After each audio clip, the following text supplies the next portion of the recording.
Hey guys, Professor Bill, Comic Book University, and Mighty Morphin Power Rangers, issue number 25. So now this is supposed to indicate a 25th anniversary of the Mighty Morphin Power Rangers. I think it's their first appearance in American TV, I think?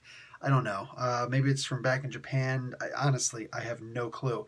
Either way, it's some kind of an anniversary. Now, I, of course, found out about this, like most of us did, because of that trailer that featured David, I know his name, Jason David Frank, all right, the original Green Power Ranger, in all of his awesomeness. So he reappears in this very short trailer to indicate that there is going to be a comic book. That's right, a trailer for a comic book. Genius. And anyway, for this is the Shattered Grid storyline. So Kyle Higgins is doing this. Apparently he's been leading up to this for the past 2 years, and I'm going to get more on that in just a second. In the meantime, we start off with, I guess they're Time Force, Power Rangers Time Force. I only ever watched the first the first TV series, so I don't know about the other ones that well. I know there's like a Dino Force and Ninja Force, Samurai Force, I don't know. But anyway, the original one is the one that I got into, but this is pretty easy to follow along. The Time Force, 3 of these guys get killed along with their Megazord immediately. Yeah, immediately. So there are 2 Rangers left over. The leader, I imagine he's the leader, the Red Ranger, he's going to hold off this time grid, this tear in the time-space continuum. Going to hold it up long enough for the Pink Ranger to get through. Now she's going to go through and she's going to rescue the other Pink Ranger in the future. Unfortunately, there's somebody else she's not able to rescue, and you're going to have to get the comic book for that. But brother, this is an insane comic book, dude, because Lord Drakkon apparently is this dude that is a different alternate universe version of Tommy, the Green Ranger, Tommy Oliver. So he was captured sometime in the past, a previous comic book, and he'd escaped as well. And he took, I think that his knife is called the Saba, but either way, Sabra, whatever it is, because they're all over the place with this Sabra thing. Anyway, so he's got to get his coin and belt buckle thing repaired. Guys, I'm sorry, I don't usually follow the Power Rangers comic or any of that stuff.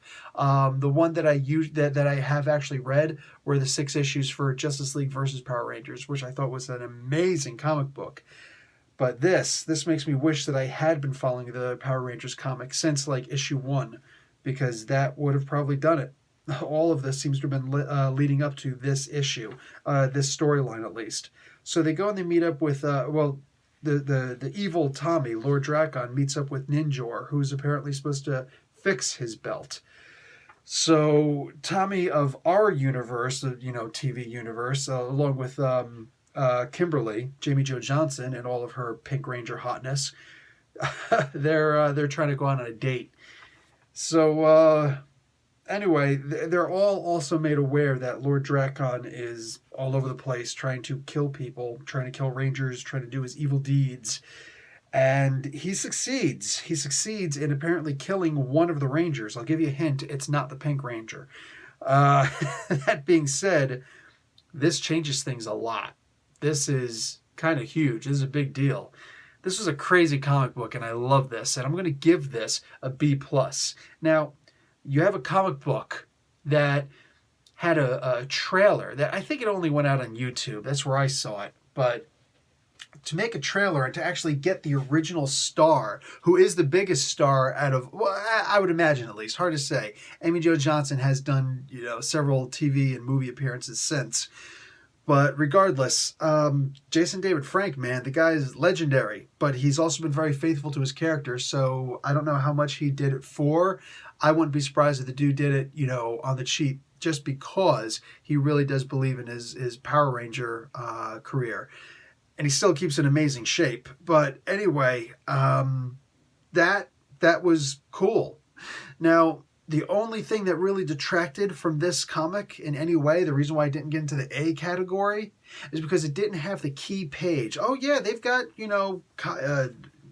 done by Kyle Higgins, like right on the inside cover. It's done by Kyle Higgins and everybody else that's involved. Sorry, I can't pronounce Danielle's last name. Sorry. Sorry, sister. But, all the stuff, like they got everything here, including a backstory, the new Adventures of Blue Centurion and Ninjor, which, all right, cool. I skimmed through it, but the one thing they're missing is that intro page where they have a picture of the key players and who they are, what they do, what's critical about them that we should know about for this particular storyline, and that little Star Wars opening crawl. You know what I'm saying? That'll say, well, this is what you missed, and this is what you need to know in order to be able to read this comic book without going, what? So without that, that is easily a drop in a letter grade. Easily. And it probably should be more. It's just all the hype leading up to this and everything. They did a trailer for a comic book. That is awesome. Marvel and DC, take note. Because, wow. I'm just saying.